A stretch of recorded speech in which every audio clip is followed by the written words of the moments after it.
복음을 묵상해 가고 있습니다. 여러분 지난 주 중 큐티 말씀 중에 예수님께서 시대의 징조를 말씀하셨죠. 그러니까 너희가 이 하늘을 보고, 그러니까 하늘의 징조를 보고 날씨를 판단할 수 있지 않느냐. 하늘이나 구름을 보고 비가 오겠다. 오늘은 날씨가 덥겠다. 이렇게 분간하지 않겠느냐. 그런데 왜 하늘의 기상은 분간하면서 시대의 징조는 분간하지 못하느냐라고 책망하십니다. 여러분, 성경에 이 모든 약속들은 다 이루어졌지만 남은 하나 약속이 있다면 우리 예수님께서 다시 이 땅에 오신 약속입니다.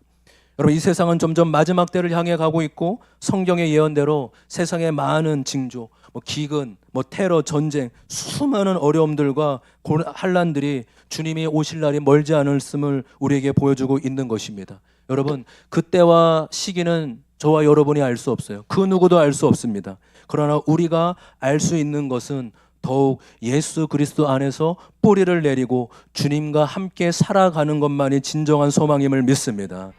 여러분, 지금은 교회력상 이 사순절을 맞이하고 있죠. 여러분, 사순절이란 기독교의 핵심인 예수의 고난과 예수님의 십자가의 죽음과 부활을 기리는 기간을 말하는 거예요. 그러니까 예수님이 십자가에 못 박혀 죽으신 섬금요일 이전에 40일 동안을 사순절이라고 하는 거예요. 그래서 3월 5일, 그러니까 수요일이었나요? 화요일이었나요? 이렇게 수요일부터 사순절이 시작되고 있습니다. 그래서 여러분, 이 기간 동안 우리 많은 그리스도인들이 금식이나 기도나 절제들을 통해 고난을 참여하고 있는 것입니다. 여러분, 저와 여러분이 사순절을 믿음으로 의미 있게 보내는 은혜가 있기를 소망합니다. 할렐루야. 벌써 졸리면 어떻게 이제 말씀이죠. 저를 잡아먹을 듯이 보시고 말씀은 귀로 듣지만 눈으로 들어가는 거예요. 귀과 눈을 저를 잘 보시면서 말씀을 주목하시기 바라겠습니다. 여러분, 우리의 신앙의 중심에는 오직 십자가가 있어야 될 줄 믿습니다. 그러니까 여러분, 예수님의 고난과 십자가는 고난 주간에만, 사순절에만 묵상하는 것이 아니라 언제나 우리의 신앙의 중심에는 십자가가 있어야 되는 것이에요. 여러분, 성경에 이 39권이 다 되는 이 1400년, 1500년이나 되는 이 구약의 역사는요, 단 하나의 시점을 향해 달려가고 있죠. 바로 무엇입니까? 예수 그리스도를 향해 구약의 모든 시간과 역사와 사건은 초점을 맞추고 있음을 믿습니다. 그리고 그 십자가를 이후 신약의 구원을 얻은 성도들은 바로 이 십자가를 통해 구원을 받고 변화가 된 것입니다. 여러분, 기독교의 중심에는 오직 십자가 신앙이 있어야 될 줄 믿습니다. 여러분, 십자가에서 우리는요, 우리 자신의 존재가 어떠한지 아는 거예요. 여러분, 그 최고의 은혜는 무엇이냐? 바로 내가 죄인임을 알고 예수 그리스도가 의지할 수밖에 없는 존재임을 아는 것이 최고의 은혜임을 믿습니다. 여러분, 자랑은 누구나 해요. 저는 간증을 굉장히 좋아합니다. 또 하나님의 은혜 받은 얘기, 변화된 이야기, 축복된 이야기 너무 좋죠. 그러나 진정한 은혜는, 진정한 간증은 하나님 앞에 내가 어떤 존재인지를 깨닫고 고백하는 것임을 믿습니다. 아멘. 크게 합시다. 아멘. 아멘. 십자가만이 우리가 어떠한 존재인지를 분명히 알려준다고요. 또 십자가만이 하나님의 세상을 얼마나 사랑하신지도 알고 있는 것입니다. 그래서 십자가만이 우리를 구원하고 유일한 소망이 되시죠. 우리 고린도전서 1장 18절의 말씀입니다. 다 함께 읽어보겠습니다. 시작. 십자가의 말씀이 멸망하는 자들에게는 어리석은 것이지만, 아멘. 고린도전서 1장 22절과 24절 제가 읽겠습니다. 유대 사람은 기적을 요구하고 그리스 사람은 지혜를 찾으나 우리는 십자가에 달리신 그리스도를 전합니다. 그리스도가 십자가에 달리셨다는 것은 유대 사람에게는 꺼리낌이요 이방 사람에게는 어리석은 일입니다. 그러나 부르심을 받은 사람에게는, 유대인에게나 그리스 사람에게나 이 그리스도는 하나님의 능력이요 하나님의 지혜입니다. 할렐루야. 예수 그리스도의 십자가만이 능력이요 지혜임을 믿습니다. 여러분, 우리가요, 교회를 좀 다녔으면 십자가에 대한 설교를 많이 듣게 되죠. 십자가에 대한 의미도 알게 되고 예수님이 왜 십자가에 죽으셨는지도 잘 알게 됩니다. 하지만 십자가가 나에게 그렇게 큰 의미가 있는가? 나에게 정말로 그렇게 큰 능력과 소망이 되는지 잘 와닿지 않습니다. 여러분, 그 이유가 무엇일까요? 예수 그리스도의 십자가가 능력이 없는 것이 아니라 십자가 이전에 먼저 전제되는 조건이 있어요. 바로 저와 여러분의 실상과 처지에 대한 인식이에요. 그러니까 나의 모습, 인간의 모습을 바로 보는 것이 복음의 출발점임을 믿습니다. 그러니까 내가 어떠한 존재인지 나의 실상이 어떠한 존재인지를 제대로 보아야 되는 거죠. 여러분, 그래서 성경은요, 인간의 소망을 얘기하고 있잖아요. 인간은 아주 절망적인 존재라고 선언하고 있습니다. 인간 안에 선한 것이 없고 죄로 인해 망가진 인간의 모습을 보여주고 있어요. 여러분, 제 얘기 아니에요. 로마서 1장부터 3장 중반까지는 인간이 얼마나 비참하고 선한 것이 없고 죄뿐인지를 이야기하고 있습니다. 여러분, 그렇기에 원래 십자가는 누가 달려야 합니까? 저와 여러분이 달려야 할 십자가 아닙니까? 우리가 지은 죄 때문에 죽음을 당해야 됩니다. 여러분, 예수님의 십자가에 달리기 전 채찍에 맞으셨고 십자가의 두 손과 발이 못 박히며 옆구리에 창에 찔려 죽임을 맞이하셨습니다. 예수님은 그렇게 끔찍하게 십자가에 달려 죽으실 이유가 하나도 없습니다. 그분은 이 땅에 33년의 인생을 사시면서 예수님의 하신 일은 소외되고 낮은 자, 아무도 관심 갖지 않고 천한 자들과 함께하며 그들을 고치시고 섬기고 가르치신 일밖에 없는 것입니다. 근데 왜 그토록 끔찍하게 죽으셔야만 됐을까요? 원래 그 자리에 있어야 될 사람은 예수님이 아니라 바로 저와 여러분이 있어야 되는 것이죠. 여러분, 이렇게 말씀드리면 거의 대부분 인정하고 동의하실 거예요. 우리 아까 오녀 친구처럼 20년 동안 모태신앙으로 자라고 또 선교사의 자녀로 자랐지만 한동안 오랫동안 머리로는 동의했지만 마음으로는 믿어지지 않았다고 하죠. 여러분, 머리의 이해도 중요하지만 마음으로 믿어지는 것이 진정한 은혜임을 믿습니다. 성령께서 그 은혜를 주시기를 소망합니다. 우리는 거의 다 교회를 다니기 때문에 인정하고 동의할 거예요. 그래, 맞아, 나 때문이지, 내가 죄인이게 그렇지, 내가 죽었어야 되는데, 이렇게 여기며 생각할 것입니다. 그런데 여러분, 더 깊은 마음 속에 혹시 이런 마음은 있지 않으십니까? 내가 그렇게 끔찍하게 죽어야 할 만한 죄인인가? 내가 정말 선한 것이 1%도 없는 형편없는 존재인가? 내가 정말 심판받아 지옥에 가야 마땅할 죄인인가? 여러분, 이런 마음은 없으세요? 우리 친구들 잘 들으세요. 이거는 어른들만 해당되는 말씀이 아니에요. 10살 이전, 아니 태어나는 모든 사람에게 해당되는 말씀이라고요. 십자가는 죄인이 만나는 것임을 믿습니다. 십자가는 오직 자신이 죄인됨을, 자신이 정말 1% 선한 것도 없는 100% 죄인됨을 인정하고 고백하는 자만이 경험하게 되는 것입니다. 저는 오늘 두 가지 사실을 통해 우리의 처지가 어떠한지, 왜 우리가 죄인인지를 함께 나누려고 합니다. 여러분, 우리 자신에 대해 절망하는 만큼 하나님께 소망을 가지게 될 줄 믿습니다. 한번 고백해 볼까요? 나에 대해 절망하는 것만큼 하나님께 소망을 두게 된다. 할렐루야. 그래서 오늘은 우리가 하나님 앞에 어떠한 존재인지를 알아가는 시간이 되고, 다음 주는 그 십자가의 능력과 적용 부분에 대해서 함께 살펴보려고 합니다. 먼저 첫 번째 사실은 우리는 모두 아담 안에 있었다라는 진리입니다. 함께 고백해 볼까요? 우리는 모두 아담 안에 있었다. 오늘 읽었던 본문을 다시 한번 읽어보겠습니다. 12절입니다. 제가 읽겠습니다. 그러므로 한 사람으로 말미암아 죄가 세상에 들어왔고 또 그 죄로 말미암아 죽음이 들어온 것 같이 모든 사람이 죄를 지었기 때문에 죽음이 모든 사람에게 이르게 되었습니다. 여러분, 이 12절에서 말씀하고 있는 한 사람이란 누구입니까? 하나님이 처음 만드신 사람 아담을 말하는 것이죠. 그 한 사람 아담의 범죄를 통해 죄가 세상에 들어왔고 또 그 죄로 인해 무엇이 주어지게 됐다라고 말하고 있습니까? 죽음이 들어왔다라는 거예요. 여러분, 세상에 그 어떤 철학자나 학자들도 죽음의 원인, 죽음이 왜 임하게 된지 아무도 설명할 수 없습니다. 그러나 오직 성경만이 죽음은 죄 때문에 주어지게 된 거라고 선언하고 있습니다. 근데 여기서 끝나지 않아요. 이 한 사람을 통해 모든 사람이 죄를 지었기 때문에 죽음이 임하게 되었다라고 성경은 말해요.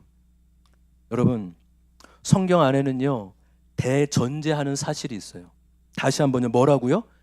대전제하는 사실이 있다고. 그러니까 성경은 때로는 어떠한 부차적인 설명도 없어요. 우리 보고 그렇게 여겨라 라는 전제들이 있다고요.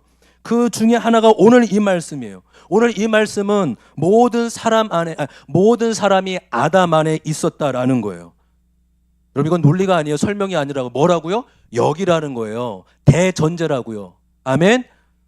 이해할 수 없습니다. 아담 한 사람의 모든 인간들이 다 속해 있다고? 우리는 이해하고 받아들이기 힘든 부분이지만 하나님이 이것을 창조의 신비 가운데 영적인 부분 가운데 남겨주신 원리인 것이에요. 그리고 여러분 이것은요 성경 전체를 푸는 키워드와 같아요. 그러니까 여러분 이 말씀이 믿어지지 않고 받아들이지 않으면 우리가 왜 죄인인지도 이해가 되지 않고 우리가 어떻게 예수님 믿는다고 의로워진다고 내가 한 게 아무것도 없는데 예수님 믿는 것만으로 의롭다고? 여러분 세상에 왜 이렇게 고난과 고통과 끊임없는 사고들이 고난이 주어집니까? 이 말씀을 받아들이지 않으면 그 어떤 것도 이해할 수 없는 거예요. 여러분 모든 인류는 아담이라는 한 인물 안에 있었다고 성경은 선언하고 있습니다. 다시 말해 아담 안에 내가 있었다라는 거예요. 우리 옛날 드라마 고백 중에 내 안에 너 있어. 성경은 얘기하죠. 아담 안에 나 있어. 한번 고백해보고 아담 안에 나 있어. 아담 안에 나 있어. 여러분 이 부분을 좀 쉽게 이렇게 설명할 수 있을 것 같아요. 여러분 우리 자신 내가 있기 위해 누가 있어야 됩니까? 아버지가 있어야 되죠. 여러분 아버지가 없었다면 오늘 내가 없는 겁니다. 또 아버지가 있기 위해선 할아버지가 계셔야 되죠. 여러분 할아버지가 없었다면 아버지도 없고 나도 없는 것입니다. 여러분 그렇게 본다면 할아버지 안에 아버지도 있는 것이고 나도 있는 거예요. 왜요? 그러니까 할아버지 없으면 나도 없고 아버지도 없고 나도 없기 때문에 할아버지 안에 나도 있는 것이죠. 여러분 어려우신가요? 너무 억지 같나요? 저 그 이과 나온 사람이에요. 저 의심 많고 굉장히 논리적인 사람, 공대생, 딱 봐도 공대생 같지 않습니까? 그러니까 우리가 미래를 예측할 수 없지만 거꾸로 본다면, 그러니까 지금 와서 본다면 맞는 거잖아요. 그렇지 않습니까? 그렇죠. 거꾸로 거슬러 올라가. 지금 와서 보니까 그러네. 할아버지 안에 내가 있기에 존재할 수 있는 거다. 이렇게 여길 수 있잖아요. 마찬가지로 첫사람 아담 안에 모든 인류가 다 있었다라고 성경은 말합니다. 저와 여러분도 아담 안에 있었다고 성경은 선언하고 있습니다. 그러니까 누구는 이렇게 말하잖아요. 왜 아담의 죄가 나와 무슨 상관이 있냐? 왜 아담이 선악과를 먹은 것이 내가 죄인이 되고 이렇게 고생하냐? 선악과 한 입이라도 먹어봤으면 억울하지도 않겠다. 이런 의심하고 불평하지 않습니까? 여러분 그 대답이 오늘 12절에 말씀하고 있어요. 아담 안에 모든 인간 바로 내가 있었다라는 거예요. 여러분 그렇다면 아담이 선악과를 먹고 범죄할 때 누가 범죄한 걸까요? 다시요. 아담이 선악과를 범죄하는 그 순간 누가 죄를 지은 겁니까? 내가 진 거예요. 아담 안에 나도 있었기에 나도 함께 범죄한 것이에요. 성경은 그래서 말한 거예요. 아담이 아니라 그 누구를 데려다 놔도 그 자리에 하나님과 같이 되고 싶어서 나도 그 선악과를 먹고 말았을 것이다. 바로 그것이 인간의 존재라는 거예요. 여러분 동의하십니까? 머리만이 아니라 마음으로 믿어지는 은혜가 있기를 소망합니다. 아담만 하나님과 같이 되고자 선악과를 먹은 것이 아니라 아담과 함께 나도 거기서 선악과를 먹은 것이에요. 그래서 로마서 2장 5장 12절 이 말씀은 성경 전체를 이해하고 받아들이는 키워드와 같은 말씀이라고요. 여러분 사진 한번 보실까요? 여러분 이 순간을 아세요? 이 김연아 선수가 2010년 밴쿠버 동계올림픽에서 금메달을 따는 장면입니다. 여러분 동계올림픽의 꽃 중의 꽃은 여자 피겨 스케이팅이에요. 여러분 이때 가장 큰 관심사가 누가 금메달을 딸까? 그동안 세계 선수권이나 아시아권에서는 금메달 따는데 정말로 밴쿠버 동계올림픽 가장 큰 동계올림픽 아닙니까? 김연아가 정말 딸까였습니다. 그 당시 한국은요, 대부분 아실 거예요. 2002년 한국 월드컵 버금가는 기대감이 있었습니다. 이 결선이 이루어지는 날 제가 이제 성경 통독 수련회에 가 있었고 마지막 날이었어요. 그러니까 하루 종일요, 제가 김연아 때문에 성경 읽는 소리가 귀에 안 들어왔어요. 그 경기 시간만을 기다렸습니다. 드디어 한 2시쯤에 끝나고 집으로 출발하는데 결선이 이루어지는 시간까지 집에는 도착하지 못할 것 같더라고요. 그래서 제가 어떻게 했냐면 고속도로 중간에 있는 휴게소에 들어갔어요. 왜요? 봐야 되잖아요. 그 순간에 있어야 되니까. 그러니까 이미요 저뿐만 아니라 막 수백 명 정도가 막 꽉꽉 메워서 그 TV 앞에 다 모여 있는 거예요. 그때가 때마침 제가 딱 들어가는 순간 김연아 선수 전에 일본 안도미키라는 선수가 있어요. 안도미키. 그 선수도 아주 잘 타는 스케이팅 선수입니다. 그러니까 안도미키가 타는데요, 사람들이 막 실수할 때마다 소리를 지르고 막 낮은 점수가 나오니까 다들 축하하는 분위기였습니다. 드디어 이제 김연아 선수가 나오자 앉아있던 사람들까지 다 일어나서 기립박수를 치며 환호하는 거예요. 이제 여러분 스케이트가 시작되는데 저는 고요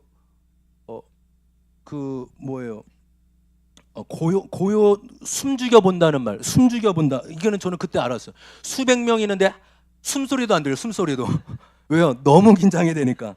근데 이제 점프를 하고 착지할 때마다 뭐 환호하고 박수치고 잠깐 한 5초 박수하고 이제 다시 아무도 말하고 숨지기는 겁니다. 드디어 모든 연기를 완벽하게 마친 김연아 선수가 두 손을 번쩍 드는데 모여있는 사람들이 난리가 나고 환호성을 지르고 장난이 아니었어요. 우리 다음 세대 친구들은 오늘 돌아가서 이거 꼭 보세요. 동계올림픽 김연아 치면 뭐 너무 나오죠. 한 뭐 수백만 뭐 이렇게 보지 않았겠습니까? 여러분 그 다음 화면 보실까요? 여러분 이 장면이 뭔지 아세요? 실수해서 우는 게 아니에요. 두 손을 끝나고 번쩍 올린 다음에 내리자마자 바로 울기 시작한 거예요. 그 안도감과 함께 그동안의 무게감과 긴장감이 풀리면서 감격해서 우는 거죠. 그런데요, 그 순간 저도 모르게 제 눈에서 눈물이 주르륵 흘러내렸습니다. 가슴이 찡하면서 너무 감격스럽고 기뻐서 눈물이 났어요. 김연아 선수의 눈물이 저의 눈물이었습니다. 여러분 저는 김연아 선수를 잘 알지도 못하고 본 적도 없어요.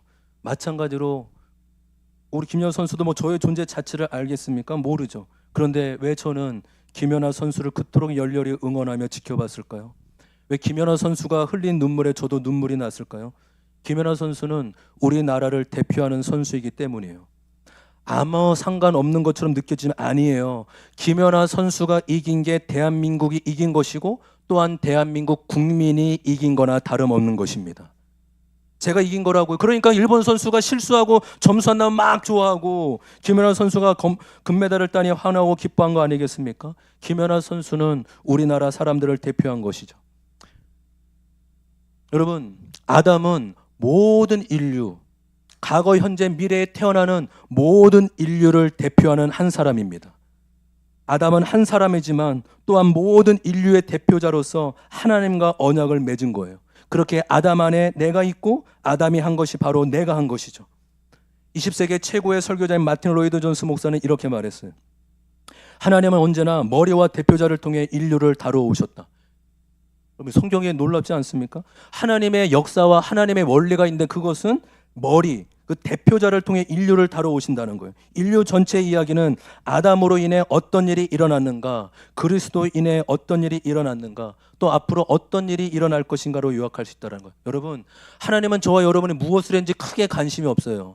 하나님은 아담이 무슨 일을 했는지, 예수 그리스도가 무슨 일을 했는지 이것을 주목하고 계십니다. 할렐루야. 그것을 통해 인류를 보신다고요. 여러분, 우리가 성경의 이 진리가 받아들여야지만 십자가의 복음이 나의 것으로 다가오게 될 줄 믿습니다. 내가 왜 죄인이야? 아담의 죄가 나와 무슨 상관이 있는데 왜 우리는 고난과 고통 가운데 살아가야 되는데 예수 믿는다고 내가 어떻게 의인이 될 수 있는데 바로 이 모든 질문에 대한 대답이 바로 이 진리로부터 시작하게 되는 것이죠. 우리 첫 번째 적용 질문 같이 한번 읽어보겠습니다. 다 같이 한번 읽어보겠습니다. 시작. 아담과 내가 부모님을 닮은 목적은 무엇인가요? 예, 좋은 점과 아쉬운 점. 내가 부모님을 안 닮고 싶어도 닮은 게 있잖아요. 또 닮고 싶지 않아도 닮은 거 있고, 그렇죠? 그러니까 이 적용 질문은 여기는 너무 힘들었어요. 이 부분에. 그래서 맞아. 우리가 어떤 그 안에 있다라는 것, 닮은 것, 유전, 그리고 대표 이런 것을 조금 그래도 비슷할 수 있을 것 같아서 부모님과 우리 자신을 한번 연결해 봤으면 좋겠습니다. 여러분, 아담은 하나님과의 약속을 선악과를 먹음으로 깨뜨렸습니다. 여러분, 선악과를 먹은 정도가 아니라 하나님과 같이 되고 싶어서 그것을 먹은 것이죠. 피조물이 아니라 하나님 자리에 앉고 싶어서 그것을 먹은 것입니다. 여러분, 아담의 죄로 인해 어떠한 결과가 찾아왔습니까? 타락과 사망과 저주가 임하게 된 것이에요. 함께 고백해볼까요? 죄의 결과는, 더 크게요, 죄의 결과는 타락과 사망과 저주이다. 여러분, 아담의 범죄 이후에는 죽음이 없었다고요. 사망이 없었다고요. 그러나 죄로 인해 죽음이 찾아오게 되었고 아담은 그 죄로 인해 죄로 물된 부패한 죄인이 되고 말았습니다. 여러분, 아까 말씀드렸죠. 아담 안에 나도 있었고 아담의 한 일이 내가 한 일이라고 하였습니다. 또한 그로 인해 주어진 결과도 내가 함께 짊어지게 되는 거예요. 다시 한번요. 아담의 죄가 나일 뿐만 아니라 아담의 죄의 결과도 나도 그 죄의 결과를 함께 짊어지게 된 것이라고요. 여러분, 이것을 좀 어려운 말로 연대성이라고 하는 거예요. 연대성. 따라해볼까요? 연대성. 이 연대라는 단어를요 국어 사전에 찾아보니까 이렇게 의미가 있어요. 두 가지 의미가 있습니다. 연대란 한 덩어리로 서로 연결되어 있다. 그리고 여럿이 함께 책임을 진다. 여러분 좀 예를 들어볼게요. 오늘은 좀 예화가 많은 것 같은데 좀 이해를 돕기 위함입니다. 여러분 군대를 다녀오신 분들은 잘 아실 거예요. 군대는 이 분대라는 조직이 있는데 8명에서 12명, 10명 이 정도가 함께 한 팀을 이루는 팀이죠. 또 전우조라는 게 있습니다. 여러분 군대는요 혼자 돌아다니면 안 돼요.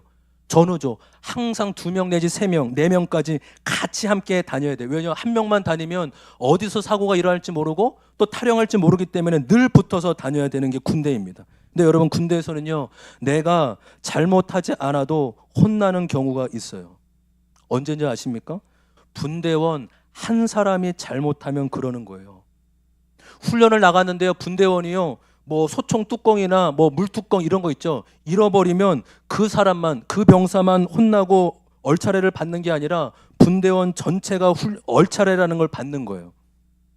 여러분 억울하잖아요. 왜요? 나는 잘못한 게 없는데 혼내고 얼차례를 받아야 된다고요. 근데 왜 그런지 아십니까? 군대는 연대 책임을 가지고 있기 때문이에요. 그 사람과 내가 아무 상관이 없는 게 아니라 서로 묶여 있다라는 거라고요. 다시 한번요. 상관이 없는 게 아니라 뭐라고요?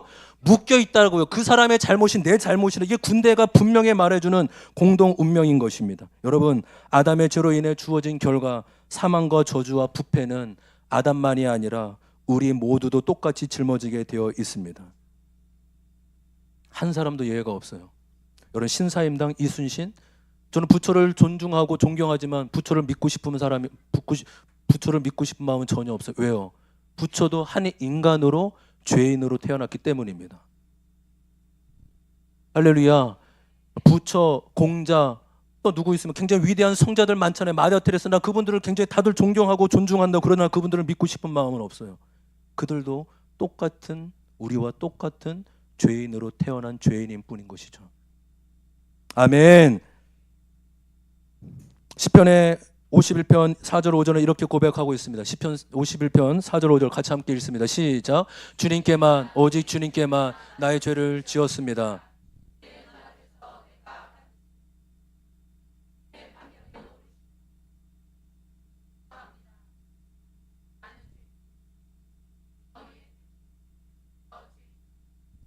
여러분 성경은 우리에게 분명히 말씀해 주고 있습니다. 우리는 아담 안에서 태어날 때부터 죄인이라고 말씀하고 있습니다. 이 부분을 결코 가볍게 여겨서는 안 되길 소망해요. 사람은 태어나는 순간만 다를 뿐이지 모두 공동 운명을 안고 태어나게 됩니다. 여러분 그래서요 유아 세례, 영아 세례는 아주 중요해요. 여러분 아이가 태어났는데 일주일 만에 죽게 됐다. 천국 갈까요? 지옥 갈까요? 아무도 몰라요. 하나님만 아세요. 천국 간다 하는 사람도 있고 지옥 간다고 하는 사람도 있어요. 교파마다 조금씩 의견도 차이가 있습니다. 침례교는 유아 세례가 없어요. 자신의 의지를 가지고 고백할 때만 받을 수 있어요. 근데 장로교나 다른 고단은 부모의 믿음을 보시고 하나님의 은혜로 그 자녀에게도 믿음을 그 당시 그러니까 물론 나중에 고백해야죠 스스로. 그렇지만 유아 세례도 효력이 있다라고 여깁니다. 여러분 태어날 때부터 우리 모든 사람은 아담 안에서 죄인으로 태어나 죄의 결과 저주와 사망을 운명으로 안게 태어나는 죄인임을 믿습니다. 우리 적용 질문 같이 한번 읽어보겠습니다. 적용 질문입니다. 시작. 인간은 아담에서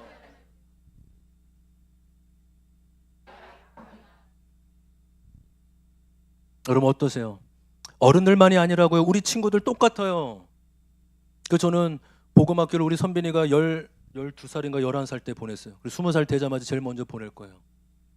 다시금. 왜요? 복음은 계속적으로 마음에 새기고 고백하고 선포해야 될 우리의 믿음의 고백이기 때문인 것이죠. 그래서 어린아이 우리 한번 생각해보세요. 내가 어른이어서 제가 뭐 세상에 찌들어 아니요. 내가 어렸을 때부터 나도 죄인이라고요. 한번 그래서 돌아봤으면 좋겠어요. 나의 인생과 나의 어렸을 때 나 그때도 죄인이었나? 정말 그때도 내가 그렇게 죄를 사랑하고 악한 사람이었나? 한번 돌아보며 우리의 마음을 돌아보는 은혜가 있기를 소망합니다. 두 번째, 우리는 실제로 죄를 지으며 살아갑니다. 나 따라 볼게요. 우리는 실제로 죄를 지으며 살아간다. 우리는 아담 안에서 죄인으로 태어났기 때문에 말하고 행동하고 생각하는 모든 것이 죄가 되는 것입니다. 단지 조금 차이가 있다면 갖추고 교양 있는 매너가 좋은 죄인이냐, 아니면 배우지 못하고 갖추지 못해 신경 쓰지 아무렇지도 않게 살아가는 교양 없는 죄인이냐, 둘 중에 하나예요. 다시 한번 뭐라고요? 도덕적인 죄인이냐, 부도덕적인 죄인이냐, 두 가지만 있을 뿐이에요. 따라할까? 도덕적인 죄인, 비도덕적인 죄인. 그럼 다 죄인이라고요. 인간은 태생적으로 존재적인 죄인입니다. 여러분, 그래서 저와 여러분은 태어날 때부터 하나님을 미워하고 싫어하는 존재예요. 우리는 나 자신보다 높은 존재가 있다는 것을 도저히 인정하기 싫어합니다. 어떻게든 하나님을 내 밑으로 업신여기고 싶고 하나님을 내가 심판하는 자리에 앉히려고 해요. 하나님을 무시하는 것을 넘어 하나님이 혐오스러워요. 하나님의 다스림을 받는 것을 거부해요. 내가 하나님이 양 하나님의 자리에 앉아서 살아가려고 하는 것입니다. 여러분, 모태신앙도 똑같다고요. 모든 인간이 가지고 있는 죄성인 것입니다. 여러분, 그래서 저와 여러분이 인간을 너무 기대하지 않기를 소망합니다. 인간이 어떻게 저럴 수 있어? 여러분, 남편에게, 여러분 아내에게 기대 그렇게 하지 마세요. 여러분, 구원은 각각 따로 따르고 하나님 나라 하늘 각각 다른데 뭐 이렇게 남편에게 목매고 아내에게 그렇게 목매요? 사랑하지 말라는 말 아닌 거 아시죠? 그러니까 너무 막 아내 때문에 남편 때문에 내 인생은 너무, 주님 계시잖아요. 할렐루야. 제가 핑계대기 위해서 하는 말은 아닙니다. 저의 고난과 저의 과제는 늘 아내의 사랑이 저는 목회의 첫 번째로 사명을 주셨어요. 아내만 사랑하면 목회 하나님이 하신다고 말씀해 주셨어요. 너무 힘들어요. 저의 가장 큰 죄. 여러분, 인간은 기대할 대상이 아니라 사랑하고 섬겨야 할 대상임을 믿습니다. 할렐루야. 인간은 믿고 의지할 대상이 아니라고요. 저와 여러분은 옆에 있는 사람이 믿고 의지할 대상, 기대할 대상이 아니라고요. 사랑하고 섬겨야 할 대상이라고요. 그래서 한번 믿음으로 고백해 줬으면 좋겠어요. 당신을 이해할 수 없지만 섬기겠습니다. 믿음의 고백이 필요하니까 믿음으로밖에 할 수 없어요. 다시요, 앞뒤로도 하세요. 당신을 이해할 수 없지만 그래도 섬기겠습니다. 당신을 이해할 수 없지만 그래도 섬기겠습니다. 아멘. 여러분, 모든 인간은 교양과 배움이라는 가면을 써서 그렇지 그 쓰여진 가면을 벗으면 다 똑같아요. 여러분, 뉴스에 나오는 재산 때문에 부모를 죽인 자들, 아이를 성추행한 후 살인한 폐류나 사회의 불만을 품고 아무 이유 없이 사람을 죽인 미치광이들, 정말 인간 쓰레기 같은 자들입니다. 그런데 만약에 저와 여러분도 어렸을 때부터 부모를 잃고 버림을 받았다고 합시다.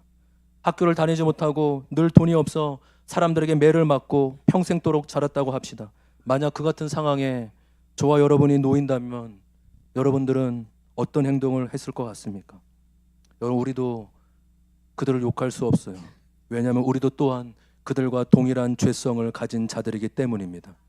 그들은 겉으로 행동으로 옮겨서 그렇지 우리는 속으로 끊임없이 욕하고 죽이고 비난하고 정죄하는 일을 수없이 하고 있는 자가 바로 저와 여러분 아닙니까? 나이가 들어 할머니가 된 혼어머니를 착한 딸이 모시고 있었습니다. 형제들은 힘들고 귀찮다고 어머니를 모시지 않았지만 이 딸은 어려운 상황에도 어머니를 모시고 산 거예요. 어느 날 어머니가 부르더니 이렇게 말했대요. 딸아, 내가 죽게 되거든 아파트 명의를 너의 남동생에게 주거라. 그렇게 했다고 합니다. 그 얘기를 듣는데 갑자기 피가 거꾸로 쏟는 것 같죠. 죄송하지만 그대로 표현해 볼게요. 앞에 칼이 있었으면 어떻게 하고 싶었다라고 말했습니다. 그전에는 돈에 그렇게 자신의 마음과 생각이 있는지 몰랐답니다. 그러나 그 순간 마음 중심이 건드려지다 자기도 그런 생각이 들은 것이죠. 여러분, 아기들이 얼마나 순수하고 해맑아요? 그런데 그 아기가, 그렇게 해맑은 아기가 둘째가 태어난 동시에 착했던 그 첫째가 자신의 존재를 빼앗겼다는 이유만으로 동생을 몰래 꼬집고 깨물고 모른 척하며 밟고 지나가요. 얼굴에 아무런 표정도 짓지 않고 엄마가 너 그랬냐? 꼬집었냐? 거짓말했냐? 아니요, 제가 안 그랬는데요 라고 태평하게 얘기하죠. 영상 한번 보실까요?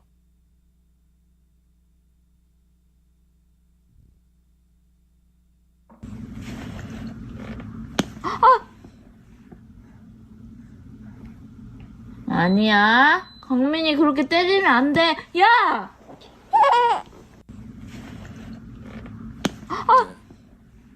그래서 3대 때린 거 아니에요. 2대 때려 끝난 겁니다. 영상 지금 반복된 것 같아요. 여러분, 이게 인간이라고요. 이 아이가 나쁜 아이가 아니라 모든 인간이 이렇다고요. 내 존재 뺏기는 것 같으니까, 내가 먹을 양식, 내 사랑 뺏기는 것 같으니까 어떻게든 동생 공격하는 것이죠. 여러분 중에 혹시 미워하는 게 힘든 사람 있습니까? 나는 미워하는 게 너무 힘들어. 난 미워하기 위해 애써야 돼. 내 안에 어떻게 사랑이 이렇게 넘쳐날까? 좀 내 사랑이 좀 줄어들고 때로는 좀 미워 좀 해봤으면 좋겠다. 여러분 있으세요? 아무도 없잖아요. 여러분, 사랑하기보다 힘든 게, 미운 게 쉬운 게 바로 우리 자신들입니다. 여러분, 혹시 나는 미워하는 마음이 없는데, 아니에요. 관심이 없는 거예요. 잘 들으세요. 미워하는 마음이 없는 게 아니라 관심이 없고 사랑할 마음이 없는 더 큰 죄를 짓고 있는 거라고요. 예수님의 선언 보실까요? 마가복음 7장 20절에서 23절입니다. 마가복음 7장 20절에서 23절 제가 읽겠습니다. 또 그들에게 말씀하셨다. 사람에게서 나오는 것, 그것이 사람을 더럽힌다. 나쁜 생각은 사람의 마음에서 나오는데 곧 음행과 도둑질과 살인과 간음과 탐욕과 악의와 시기와 방탕과 악한 시선과 모독과 교만과 어리석음이다. 이런 악한 것이 모두 속에서 나와서 사람을 더럽힌다. 여러분 21절 다시 한번 보세요. 여러분, 모든 사람의 죄와 악이 어디서부터 나온대요? 어디서 나온다고요? 마음에서 나온 거예요. 마음에서. 여러분, 죄는 생각과 행동 이전에 마음에서 나오는 거예요. 왜냐하면 우리의 마음이 죄로 물들고 죄로 부패했기 때문인 것이에요. 여러분, 죄로 인해 아담이 선악과를 먹고 죄를 짓는 순간 죄가 세상에 들어왔습니다. 그리고 그 죄가 어디에 들어왔냐면 저와 여러분의 마음 가운데, 생명 가운데 들어온 거예요. 여러분 잘 들으세요. 그래서 죄와 나는 분리된 게 아니라 죄와 나는 하나예요. 죄 지을 때만 죄인이고 죄 안 지을 때는 괜찮은 사람이 아니라고요. 저는 이것 때문에 신앙생활하는데 너무나 혼란스러운 시간을 너무 오래 겪었어요. 저는 복음을 전하는 자로 살고 싶었거든요. 근데 이 사실이 안 믿어진, 나는 좀 괜찮은 것 같아요. 근데 1%는 좀 괜찮은 것 같더라고요. 그런데 어느 날 복음의 소식, 그렇구나. 내가 죄 지을 때만 죄인이 아니라 죄 짓지 않는 그 순간에도 나는 죄인이구나. 죄와 나는 한순간도 떨어진 적이 없구나. 저는요, 하나님의 저희 인생 가운데 5살부터 20대 후반까지 음란의 죄, 이 여자를 음란하는 자는, 음란한 마음을 품는 자는 한 번도 떠나본 적이 없어요. 저의 시대에 실망해도 어쩔 수 없습니다. 이게 제 존재의 실상이니까. 사람이 보고 있고 환경이 허락하지 않아서 그렇지, 저는 사람이 보지 않고 어떤 환경만 있으면 얼마든지 영원토록 그 죄만 짓고도 남을 사람이 바로 저인 걸 하나님이 보게 하셨어요. 주님, 제가 정말로 죄가 나가 맞군요.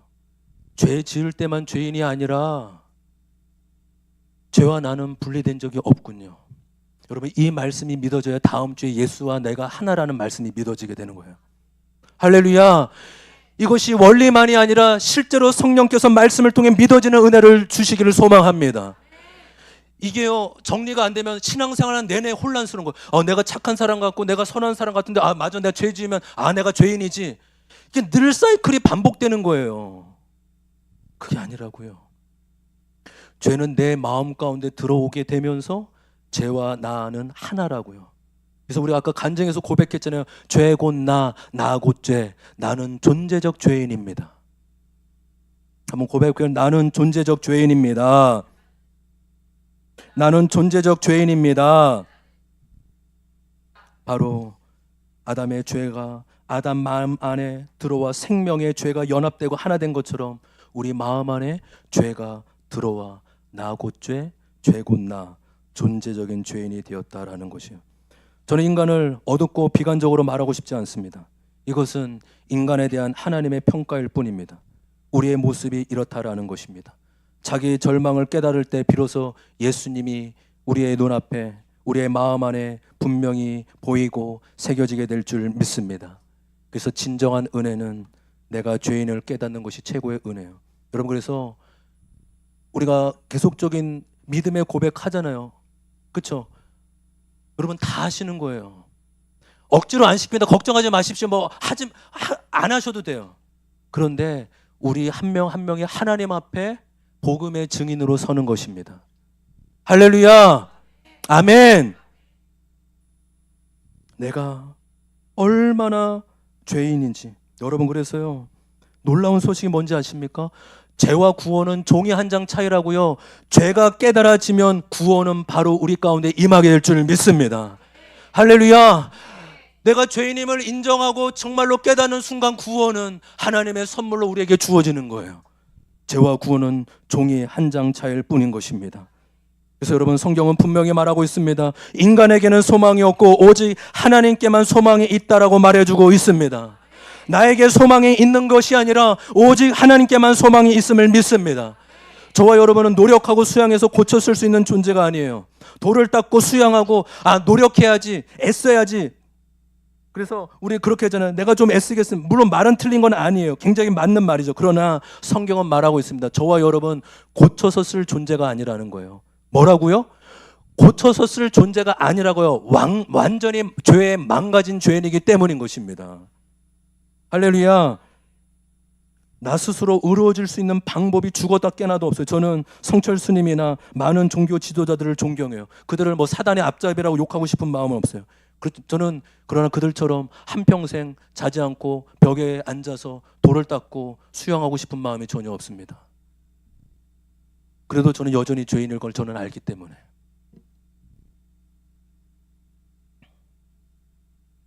우리 스스로는 어떤 방법과 노력으로 의로워질 수 없는 존재임을 고백합니다. 여러분, 자동차를 오래 탔어도 쓸만하면 중고차로 내놓죠. 아직 탈만하면 중고로 팔 수 있는 겁니다. 그러나 도저히 고쳐서 탈 수 없는 차는 방법이 없어요. 무엇만의 방법일까요? 폐차밖에 방법이 없는 거예요.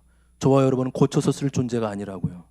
저와 여러분은 가망이 없기 때문에 폐차 처분해야 되는 존재입니다. 마지막 적용 질문 같이 읽습니다. 다 같이 읽습니다. 시작. 내가 100%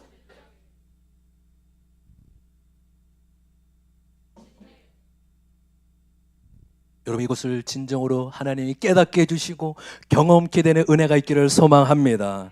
할렐루야. 그래서 정말로 우리 중에 한 사람도 복음에 번나가는 일 없이, 십자가의 복음에 빗나가는 일 없이 복음이 나의 것임을 고백하는 은혜가 있기를 소망합니다. 여러분, 그러면 소망 없는 저와 여러분, 폐차 처분만이 정답인 저와 여러분, 어떻게 해야 될까요? 아담과 죄와 뗄래야 뗄 수 없는 저와 여러분, 어떻게 해야 될까요? 이 끔찍하고 답이 없는 절망적인 존재, 그 해답은 다음 주일에 이어서 말씀드리도록 하겠습니다. 일주일 동안 금식하며 기도하며 기다리시기를 바라겠습니다. 여러분, 해답은 예수 그리스도의 십자가밖에 없는 것입니다. 십자가를 바라보며, 저 십자가가, 그래서 저는 이 십자가가 우리 모두를 위한 십자가 맞지만 나를 위한 십자가가 되기를 소망해요. 아멘. 신앙은 언제나 개인. 저는 오늘 우리 정강희 형제의 기도에 아주 큰 은혜를 받았습니다. 여러분, 다 그렇지 않았습니까? 말씀에 마음이 담긴, 자신이 주님 오실 때이 얼마 남지 않았음에도 여전히 세상을 사랑하는 자신의 모습을 보며 마음을 치는 그 진정한 기도. 그 기도문 좀 주세요. 앞으로 기도하는 분들 모든 그 기도문 기준으로 보고 준비하시라고.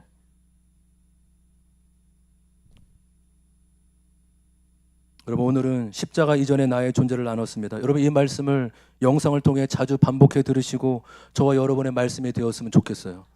아무리 십자가를 외쳐도 이 말씀이 믿어지지 않으면 십자가 내 것이 되지 못한다고요. 여러 번 들으시고 또 복음을 전하고 싶은 자가 있다면 이 영상을 전해주셔서 십자가의 사람으로 살아가길 소망합니다. 여러분, 이 진리가 깊이 깨달아져 저와 여러분이 십자가의 사람으로 한평생 십자가의 소망을 품고 연합하며 주님께만 소망을 두는 저와 여러분 되길 주님의 이름으로 축원합니다. 다 같이 일어나겠습니다.